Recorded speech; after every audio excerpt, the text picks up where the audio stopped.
Audio Jungle.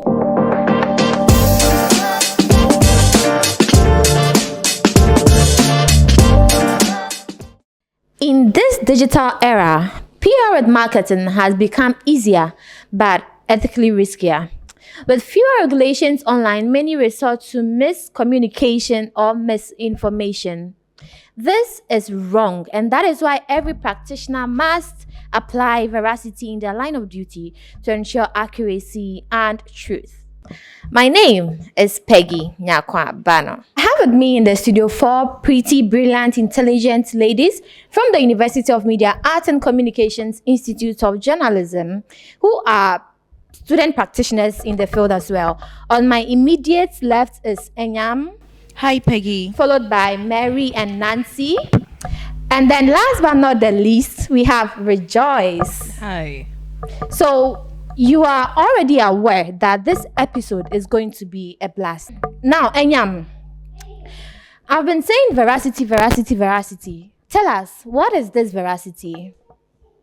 Veracity, in simple terms, refers to the conformity to truth and fact. And this is something we use to assess the accuracy, trustworthiness, and the reliability of information that has been presented to the public. Right. Truth. Take note of that truth. Rejoice. Now, why is truth important in this era of digital marketing? Very well. Before I talk of the importance, we need to understand that truth in advertising is when companies are honest about the products or services that they render to customers.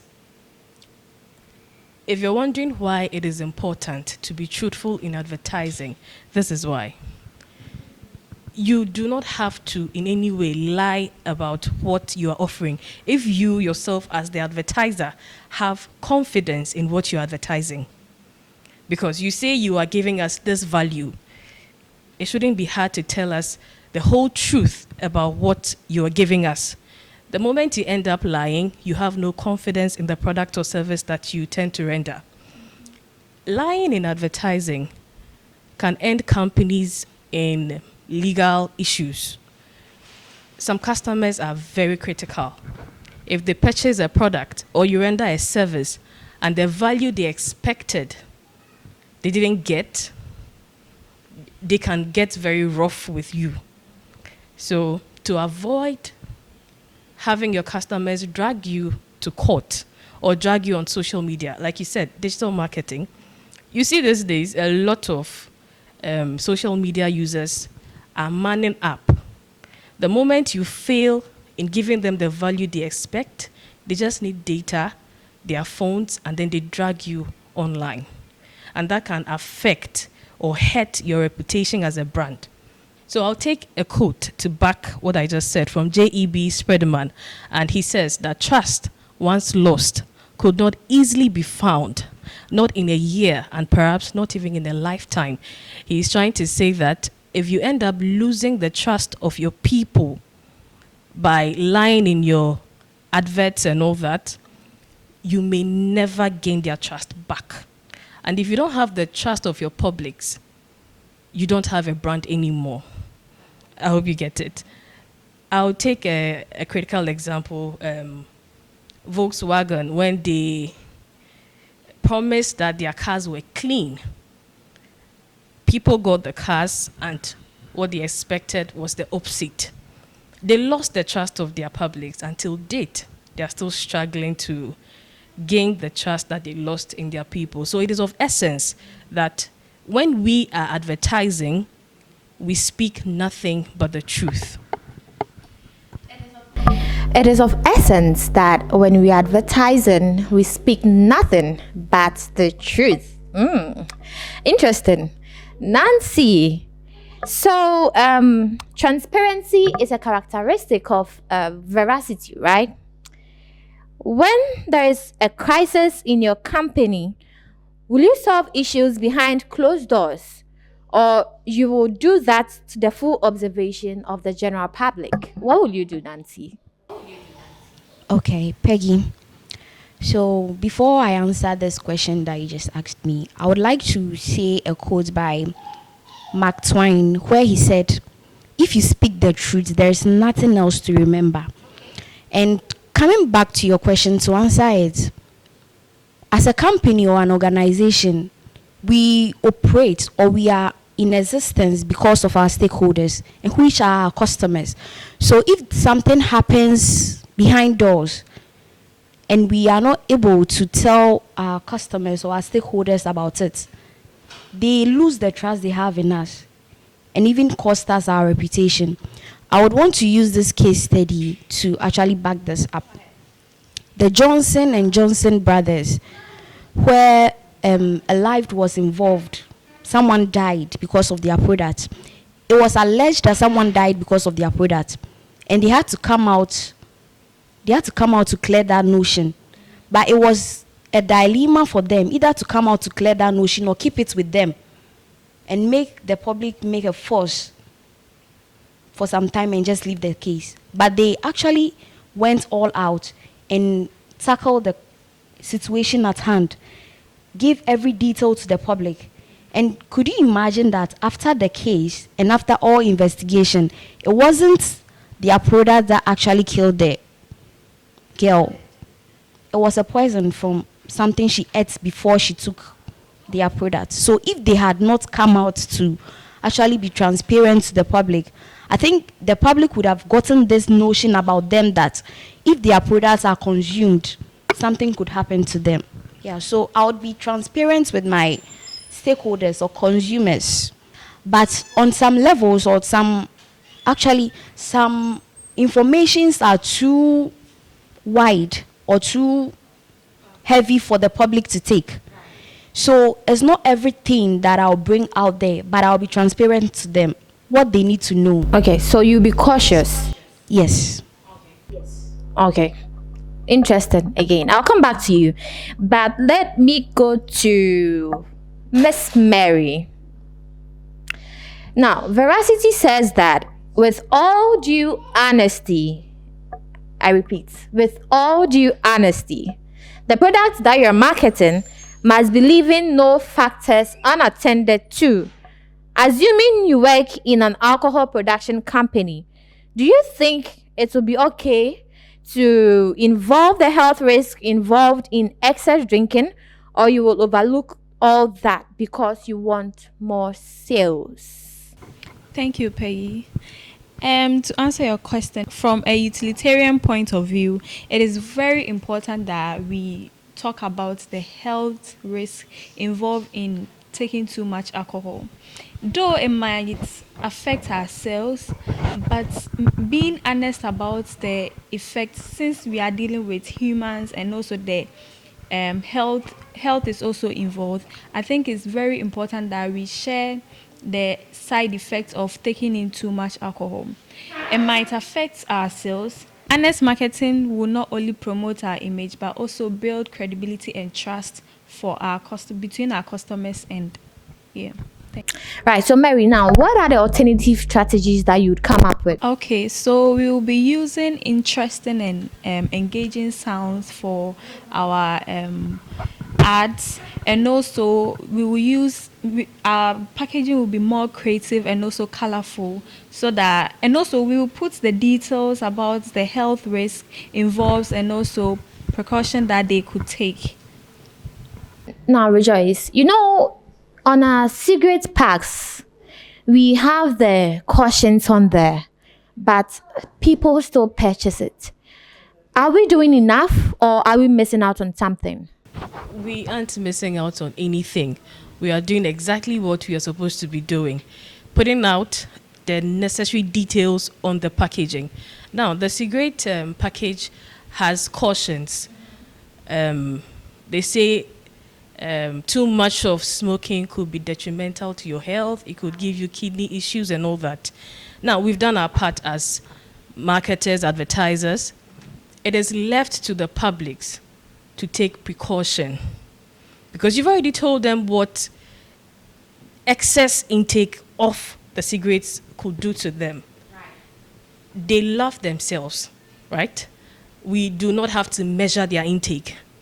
Loving themselves that much should teach them the amount of cigarettes to smoke. If you decide to smoke over what you've been advised to do, then you are taking the risk for yourself. So we are doing just fine. We are doing exactly what we are supposed to be doing. We leave the decisions to the consumers to take. So the ball is in their court. The ball is in your court. The ball is in your court. Enyam, are you enjoying the discussion so far? So far, so good. So far, so good. Okay, let's take your thoughts on this. Now, what is the relationship between the Kantian ethic and veracity in this digital era? First of all, I believe we all know what veracity means. I earlier on explained that it is the conformity to truth and fact. Now, Kantian ethics, which I also want to believe we all know that the propounder is Immanuel Kant. To me, this is grounded in deontology because they are all targeting one main goal, which is being truthful no matter the outcome. We know deontologists, they don't have the power or the confidence to lie in as much as it could save a life. What is truth should just remain truth, regardless of the scrutiny that comes along with it. So in this digital era where miscommunication and misinformation, as well as digital manipulation is common, Immanuel Kant, using Kantian ethics, is calling on us to remain factual, to be truthful to the publics without fear, without putting into consideration the scrutiny or the outcome that it comes with. So Andy Bill had a quote that says the best PR is honesty. And with him, what is basically trying to draw attention to is the fact that if you keep lying, at the end of the day or eventually, your publics or your audience will trace the dots and find out that, oh no, this person has literally been lying to us all this while. And that is more shameful than just facing the scrutiny once and for all. But you know, another propounder says, show me an honest PR and I'll show you a jobless PR. Exactly. So they contradict, don't they? Perfect. There is some contradictory experience or relationship here. So when it comes to the quotes you just mentioned, it is believed that if you're a PR practitioner or you are a spokesperson for your organization, your job is to keep the reputation of this particular organization clean and good in the eyes of the public. So you put them in the light of goodness when it comes to their audience or the target market.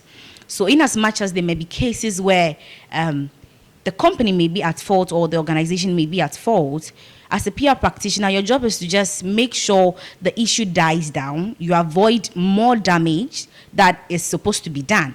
So automatically, you can foresee the damage coming. Your job as a PR practitioner is to make sure it doesn't happen. If some has already happened, you limit the level of damage that could be done.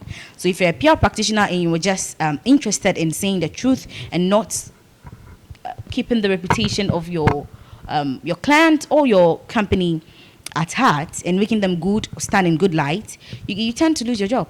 That's basically it. So despite the pain in truth, are you saying you rather say the truth to be Please. scrutinized by the public?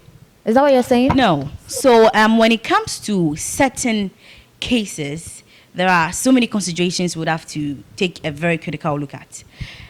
In as much as in this day or in this current world, truth, I believe you would accept or agree with me that it is something that is sometimes painful. So you tend to wonder, should I just tell the truth and face the public scrutiny once and for all, or I should just say a simple lie that would cover the whole issue, that would cover the whole back and forth. Then again, we are having PR ethics, where the maleficent, the beneficent, the confidentiality, the transparency comes in. There is a balance in these things. If you're going to think about transparency and putting your publics in mind, meaning you have to say everything, whether it's sensitive or not.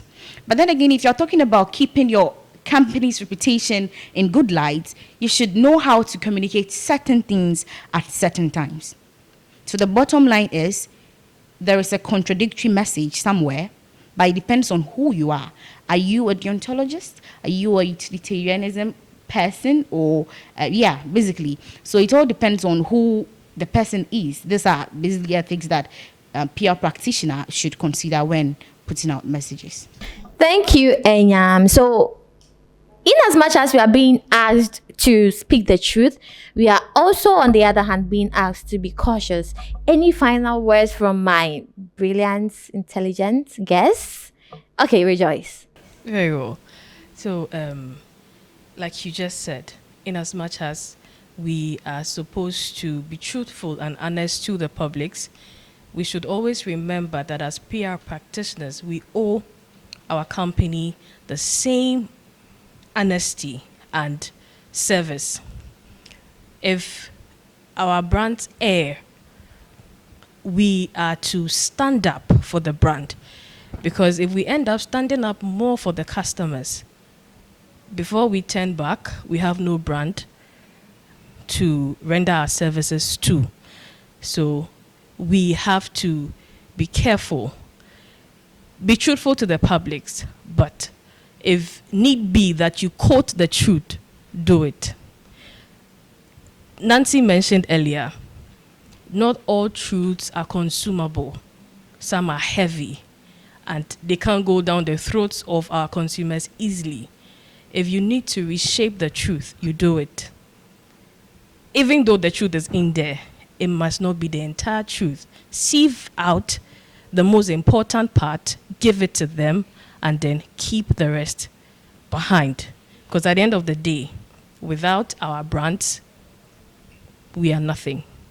Same as we not having the customers. So PR itself is a dicey practice, and we need to be critical when we are dealing with issues. Thank you. You're welcome. Do you want to add something? Okay. So we need to be critical when we are dealing with issues. Thank you for joining me on this episode, first edition actually. So you're lucky to be here on the Veracity, with Vibes podcast. Thank you for joining me once again. So my guests were from the University of Media Arts and Communication Institute of Journalism, and they are student practitioners. Now, are you a utilitarian or a deontologist? Stay tuned for the second episode to know more. Bye. Audio Jungle.